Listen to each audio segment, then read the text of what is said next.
édition des Régates de Valleyfield, on rencontre Martin Levac. Ben non, Mathieu. Aujourd'hui, on rencontre Phil Collins. Mais non, Geneviève, Martin Levac personnifie Phil Collins. Non, je m'excuse, là, j'ai vu le spectacle l'année dernière et c'est vraiment Phil Collins qui est sur scène. OK, t'as raison, on rencontre Phil Collins. Vas-y donc. Aujourd'hui, au Régates de Valleyfield, on rencontre Phil Collins quelques heures avant son spectacle. Martin Levac, bonjour. Ben bonjour, ça va bien? Ça va très bien. Deuxième année au Régates de Valleyfield, mais là, cette fois-ci, on fait du camping. Est-ce que t'aimes ça, toi, le camping? Pas tellement, non. Ben, de toute façon, là... Plus confort de l'hôtel, moi. Ah, OK, ben, en tout cas, C'est pas grave, c'est pas grave. Toi, OK, bon, on le dira pas trop fort. tu personnifies Phil Collins et Oui. tout l'univers qui vient avec ça depuis Oui, quelques années déjà. D'où ça part, tout ça? De mon adolescence, je te dirais, autour de 13-14 ans, j'ai découvert la musique de Genesis de Phil Collins. Je suis tout de suite tombé en amour avec ça. Puis là, j'ai découvert par la suite que c'était pas juste un chanteur, c'était un drummer aussi. Moi, je jouais de la batterie déjà. Je suis droitier, mais là, lui, il est gaucher. Là, j'ai viré ça de bord. Je suis comme, OK, on fait comme lui. Je voulais le copier. Je voulais vraiment faire ça. Puis, je te dirais, dans la vingtaine, ben là, ça m'intéressait plus de copier Phil Collins. Je voulais faire d'autres choses. J'ai fait une carrière d'auteur-compositeur. J'ai fait des corpos. J'ai fait toutes sortes de bandes, toutes sortes de projets. Puis les gens n'arrêtaient pas de me demander, ben oui, mais fais-nous une toune de Phil Collins. Tu l'as tellement bien, puis envoie donc, puis envoie donc. Puis à un moment donné, j'ai fait, OK, tu sais quoi? On va le faire, puis on va le faire pour le vrai. Puis ça rend tellement le monde heureux. C'est incroyable. On est rendu au-dessus de 170 représentations. Quand même, wow! Ce spectacle-là. Puis le monde n'arrête pas de venir puis de triper. Puis il y a du monde qui viennent 4-5 fois, qui trippe, là. En tout cas, c'est vraiment le fun. Quand tu as débuté à faire ça, est-ce que tu pensais que tu allais avoir un tel succès ou tu as vraiment fait ça à la légère? Je l'ai fait pour le plaisir, puis c'est devenu un métier. Je veux dire, c'est devenu ma job à temps plein.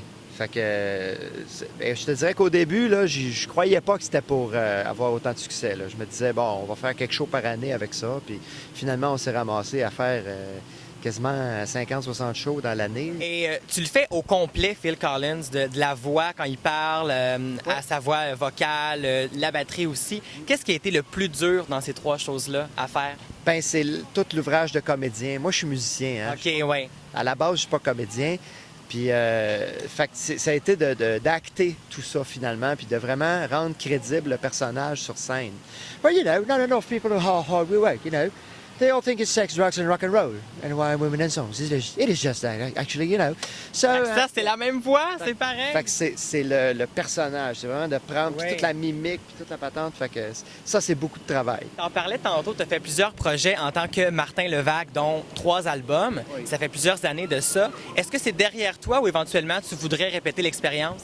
Ben, en fait, les 2 derniers albums que j'ai faits, c'est 2 albums de reprise de Genesis, mais là où je m'approprie les arrangements, là, je m'approprie les chansons.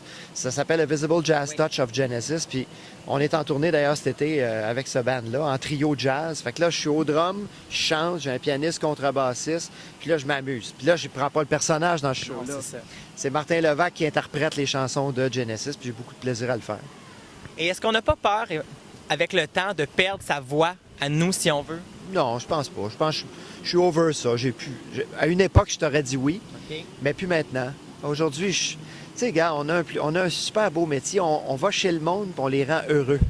Le monde, ils viennent après le show, là, puis ils me racontent des témoignages extraordinaires que telle chanson, ça a marqué leur vie parce que là, ils se sont mariés là-dessus, ou ben non, ils se sont divorcés là-dessus, ou bien, tu sais, fait que tout ça.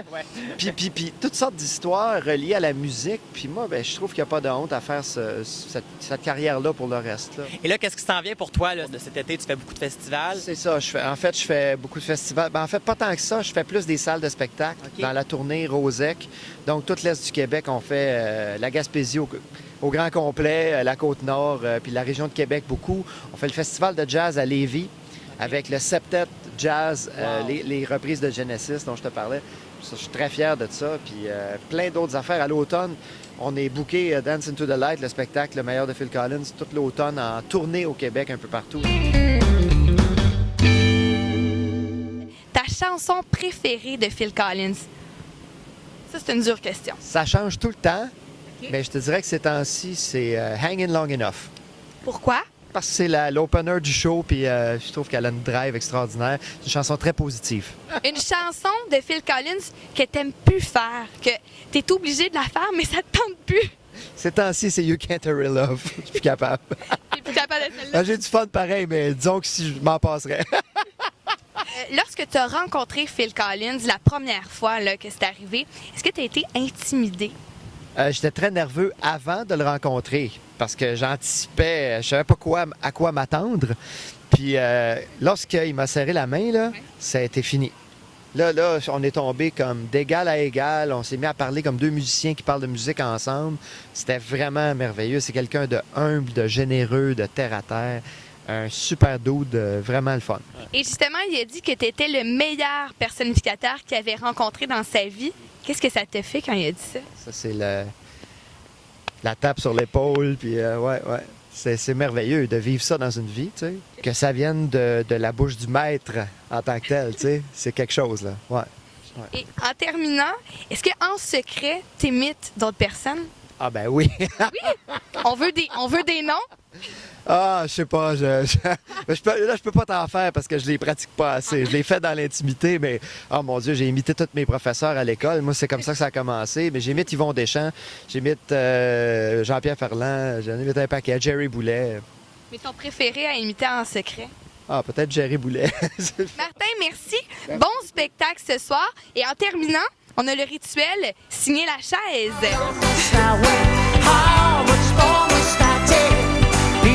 Martin Levac sera en tournée cet été avec ses spectacles A Visible Jazz Touch Genesis ainsi que Dance into the Light. Pour plus d'informations, visitez martinlevac.com.